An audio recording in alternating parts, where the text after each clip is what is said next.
सो तो मैं सोच रहा था मेरे बहुत सारे व्यूअर्स उनको बेसिक्स नहीं पता लिनक्स का, इसलिए मैंने ये वीडियो बनाया है। अगर तुम्हें बेसिक्स मालूम है तो तुम इसको स्किप करके चले जा सकते हो, और अगर नहीं पता है तो भाई वीडियो पूरे अच्छे से देखो, और सिर्फ देखना नहीं है, उसको ट्राई करना है, मैं क्या बोल रहा हूँ उसको समझने की कोशिश करनी है।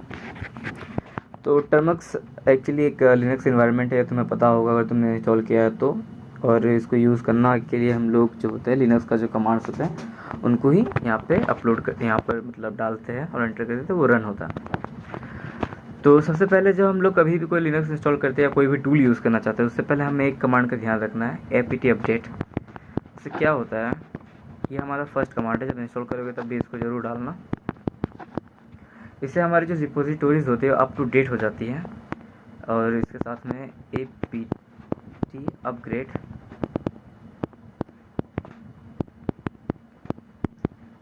तो ये दोनों जो है कंपलसरी है, तुम्हें हर बार डालना है। चाहे तुम कोई भी टूल यूज़ कर रहे हो, तुम्हें दिन में एक बार या हफ्ते में एक बार ये कमांड रन करना ही है अपने टर्मक्स में, या कोई भी लिनक्स तुम यूज़ कर रहे हो, ताकि वो सारे के सारे अप टू डेट रहे, ताकि बाकी अगर तुम कुछ इंस्टॉल करो या कोई स्क्रिप्ट रन करो तो उसमें कोई एरर या फिर कोई प्रॉब्लम ना आए। ओके, तो ये हमेशा रन करना है। एंटर कर दिया तो ये कुछ समय लेगा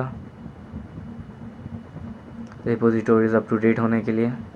तो यहाँ पे हमसे पूछ रहा है इतना kbps का अपग्रेड है, इसको इंस्टॉल करना चाहते हो तो वाई भी कर सकते हो, और डायरेक्ट एंटर करोगे तभी वो इंस्टॉल हो जाएगा।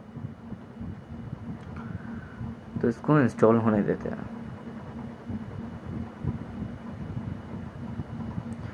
तो ये हमारी जो सारी रिपोजिटोरीज है वो अपडेट हो चुकी है और अप टू डेट हो चुकी है। अब एक और कमांड होता है क्लियर कमांड। हम लोगों को अपने टर्मिनल को क्लियर करने के लिए जब हम लोग क्लियर कमांड टाइप करते हैं तो हमारा टर्मिनल जो है पूरी तरह से क्लियर हो जाता है, साफ़ हो जाता है। और उसके बाद एक कमांड होता है एल एस कमांड। ये लिस्टिंग के लिए होती है, सारी की सारी जो भी तुम्हारे फोल्डर्स है, जो डायरेक्टरीज है, फाइल्स है, वो सारे यहाँ पे आ जाएगी एल एस कमांड डालने। और एल एस के साथ अगर हम लोग ए फ्लैग लगाएंगे तो जो हिडन फाइल्स है वो भी आ जाएगी। देखो ये सारी की सारी हिडन फाइल्स है जो पहले नहीं आ रही थी, वो सब भी यहाँ पे शो हो जाएगी।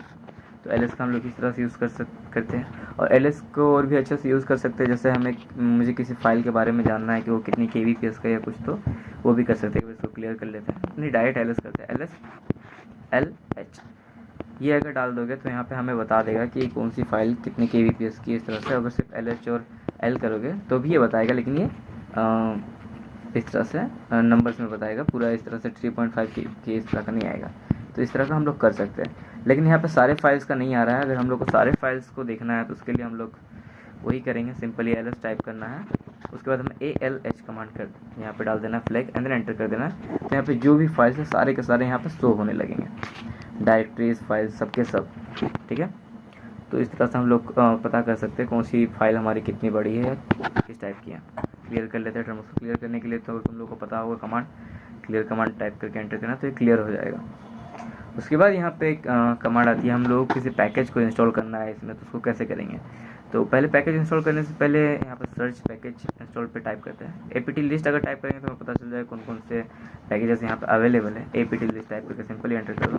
यहाँ पे जितने ये सारे के सारे जो टर्म्स में अवेलेबल है ये हमें दिख रहा है। ये पूरा ऊपर तक नहीं जा रहा है, तो इसको भी हम लोग फिक्स कर सकते हैं। यहाँ पे ए से स्टार्ट होना चाहिए, सिर्फ जी तक का दिखा रहा है। इसको देखने के लिए हम लोग क्या करेंगे, यहाँ पे एल के साथ apt लिस्ट के साथ हम लोग पाइप कमांड यूज़ करने वाले और लेस कमांड को यूज़ करने वाले, दोनों को एक साथ यूज़ करेंगे। ओके, एल एक पाइप लगा देना है। पाइप में तुमको बता देता हूँ, ये जो दिख रहा है ना इसको पाइप कहते हैं। तो यहाँ पे सिंपली लेस टाइप कर देना है, एंटर कर दो। तो यहाँ पे जो सारे के सारे एल हो गया, सॉरी कंट्रोल से पहले इसको क्वाइट करते हैं apt लिस्ट एंड इसमें पाइप लगा के लेस लगाना है, क्योंकि हमें apt लिस्ट देखनी थी। एंड देन एंटर कर दो। तो यहाँ पे देखो सारे के सारे फाइल अब यहाँ से शुरू हो रहा है लिस्टिंग से। यहाँ पे देखो जो जो सारे के सारे टूल्स यहाँ पे शो हो रहे हैं। इस तरह से हम लोग देख सकते हैं कौन कौन से टूल्स को हम लोग इंस्टॉल कर सकते हैं इसमें। ओके, अब इसको एक काम करते हैं, एग्जिट कर लेते हैं, क्लियर करते हैं अपना टर्मिनल। उसके बाद अगर हमने कोई फाइल इंस्टॉल करनी है तो हमें सिंपली वहाँ पर टाइप करना पड़ता है apt इंस्टॉल। ये पैकेज इंस्टॉल भी यूज़ कर सकते हैं, थोड़ा अच्छे से दिखाते हैं, apt इंस्टॉल। और जो भी इंस्टॉल करना है उसका नाम, लाइक मुझे पाइथन इंस्टॉल करनी है तो मैं यहाँ पे पाइथन लिख करके एंटर कर दूंगा। तो इस तरह से वो इंस्टॉल हो जाएगा। लेकिन अगर कोई फाइल हम लोग इंस्टॉल करते हैं, जैसे अगर मैं यहाँ पे इंस्टॉल करना चाहूँगा मेटास्प्लॉइट, apt install, तो यहाँ पे एरर आएगी क्योंकि मेटास्प्लॉइट जो है अभी टर्मक्स में अवेलेबल नहीं है। यहाँ पे देखो अनेबल टू लोकेट पैकेज, तो इस तरह का एरर आ सकता है अगर वो नहीं होगा। तो अगर किसी भी फाइल को इंस्टॉल करने से पहले हमें देख लेना है कि वो अवेलेबल है कि नहीं। तो apt सर्च का हम लोग यूज़ करते हैं, apt सर्च। अगर मेटास्प्लॉइट होगा तो मेटास्प्लॉइट मिल जाएगा। ओके, एंटर करते हैं तो यहाँ पे देखो नहीं है, इसलिए यहाँ पे कुछ नहीं आया। लेकिन अगर हमें कुछ और देखना है लाइक wget है या नहीं, तो apt सर्च wget, तो इस सर्च कमांड यूज़ कर देखो wget से रिलेटेड सारे के सारे यहाँ पे मिल गए हैं जिनको हम लोग इंस्टॉल कर सकते हैं। क्लियर कर लेते हैं टर्मिनल को। अब हमें ls कमांड के बारे में पता चल गया है। अब मैं तुम्हें ये बताऊँ, जो ब्लू कलर का दिख रहा है ना, इसको डायरेक्टरी कहते हैं, और ये जो है फाइल्स है, ठीक है। अब हमें किसी डायरेक्टरी में जाने के लिए क्या करना पड़ता है, cd कमांड की मदद से हम लोग डायरेक्टरी में जाते हैं। cd SMS बॉम्बर, जैसे मेरा ये डायरेक्टरी का मैंने नेम लिख दिया, मैंने एंटर कर दिया, सॉरी नेम पूरा नहीं लिखाया, एंटर कर दिया। तो यहाँ पे देखो हम लोग पहुँच गए। अब एलएस करेंगे तो यहाँ पे डायरेक्टरी के अंदर का सारा फाइल हमें यहाँ पे शो होगा। तो मैंने एक डेप पैकेज बनाया था, तो उसी का है ये डायरेक्टरी। सो इस तरह से हम लोग किसी भी डायरेक्टरी में जा सकते हैं। उसके बाद इसको क्लियर कर लेते हैं। और अगर हमें अपनी होम डायरेक्टरी में जाना है, सिंपली cd टाइप करोगे तो होम डायरेक्टरी में चले जाएंगे। और अगर हमें किसी डायरेक्टरी में जाने के बाद बैक करना है, जैसे चले फिर से हम लोग चले जाते हैं cd SMS बॉम्बर पे, एलएस करते हैं, यहाँ पे जो भी डायरेक्टरी है, फिर cd डेटा में चले जाते हैं। ओके, अब अगर हमें इस डेटा से बैक आना है सिर्फ एक बार, तो उसके लिए हम लोग क्या करेंगे, cd स्पेस यानी 2 डॉट लगा देना, तो इससे हम लोग एक बार बैक आ जाएंगे। देखो SMS बॉम्बर में आ गए हम लोग। अगर हम लोग को जानना है कि हम लोग अभी किस डायरेक्टरी में, तो सिंपली pwd कमांड टाइप करेंगे तो हमें डायरेक्टरी का पैथ पता चल जाएगा कि हम लोग किस डायरेक्टरी में इस वक्त है। इस वक्त हम लोग SMS बॉम्बर डायरेक्टरी में /data com.terminus files home use और SMS बॉम्बर। जैसे अगर हम लोग नॉर्मली टर्मक्स में लॉगिन करते हैं तो हम लोग टर्मक्स के होम फोल्डर में होते हैं। pwd अगर टाइप करके देख लो, ये हमारा टर्मक्स का होम फोल्डर है। या फिर किसी भी लिनक्स में रहेंगे तो हम लोग पहले होम फोल्डर पे रहेंगे, या फिर यूज़र फोल्डर पे अगर तुम लोगों ने यूज़र ऐड कर लिया होगा तो। क्लियर कर लेते हैं। अब यहाँ पे कमांड आता है कि हम लोग गिट के बारे में, बहुत सारे लोग हैं जिनको गिट के बारे में नहीं पता है, गिटहब से किस तरह से क्लोन कर सकते हैं। बहुत से लोगों को पता है। सिंपली टाइप करते हैं पहले गिट को इंस्टॉल करने के लिए, apt इंस्टॉल गिट, एंटर कर देते हैं। तो गिट मेरा ऑलरेडी इंस्टॉल है। अब किसी फाइल को जैसे हमें यहाँ पे क्लोन करनी है, तो पहले चले जाते हैं एक बार, कोई सी भी गिटहब की रिपोजिटोरी देख लेंगे हम लोग इस तरह से।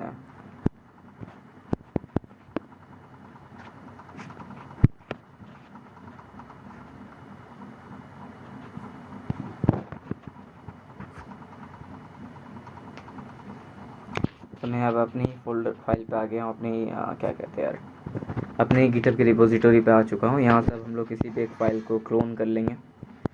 बहुत ही सिंपल है। मैं यहाँ से एक्चुअली कहाँ गया यार, जैसे मैं चाहता हूँ इसको क्लोन करना, तो इस पर एंटर कर लेते हैं।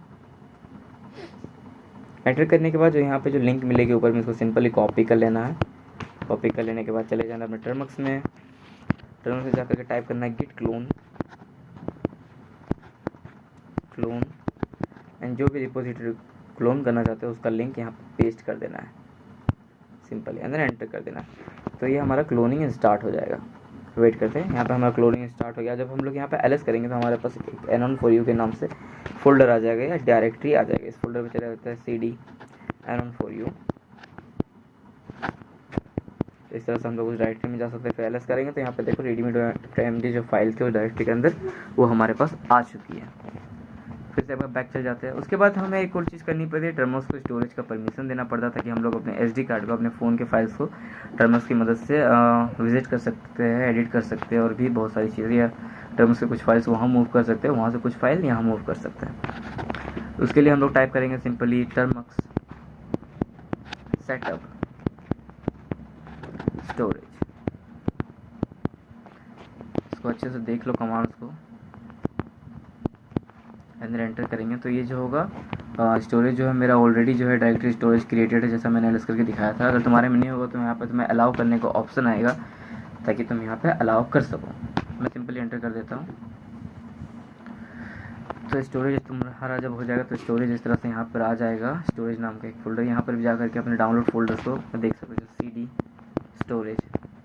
तो इसके अंदर जो फोल्डर्स है तुम्हारे फ़ोन की फाइल्स है वो सब होगा। यहाँ पे देखो डाउनलोड है, मूवी है, म्यूज़िक है, पिक्चर्स है। जैसे अगर मैं यहाँ से अभी डाउनलोड में चले जाऊँ,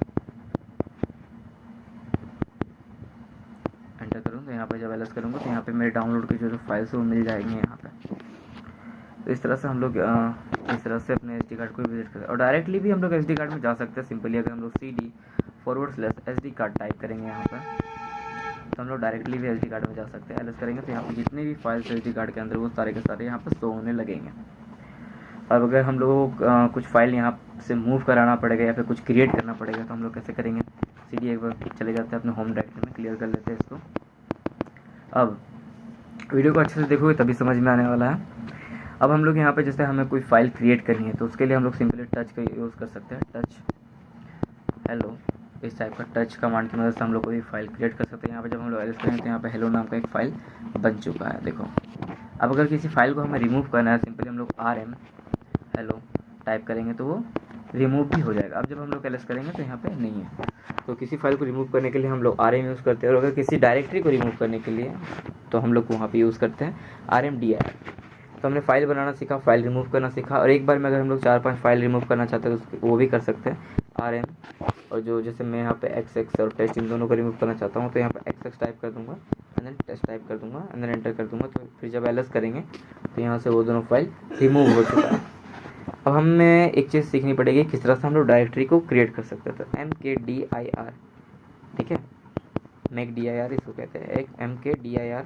इससे हम लोग एक डायरेक्टरी बना सकते हैं, देन जो भी डायरेक्टरी का नाम होगा वो लिख देते हैं। तो यहाँ पे मैंने हेलो दे दिया। और जब हम लोग यहाँ पे एलएस करेंगे तो यहाँ पे हेलो के नेम से एक डायरेक्टरी आ जाएगी। अब हम लोग CD हेलो करेंगे तो हम लोग उस डायरेक्टरी में जा सकते हैं। देखो इस डायरेक्टरी में अभी फ़िलहाल तो कुछ भी नहीं है। फिर से एक बार होम डायरेक्टरी में चले जाते हैं, क्लियर कर लेते हैं एलएस।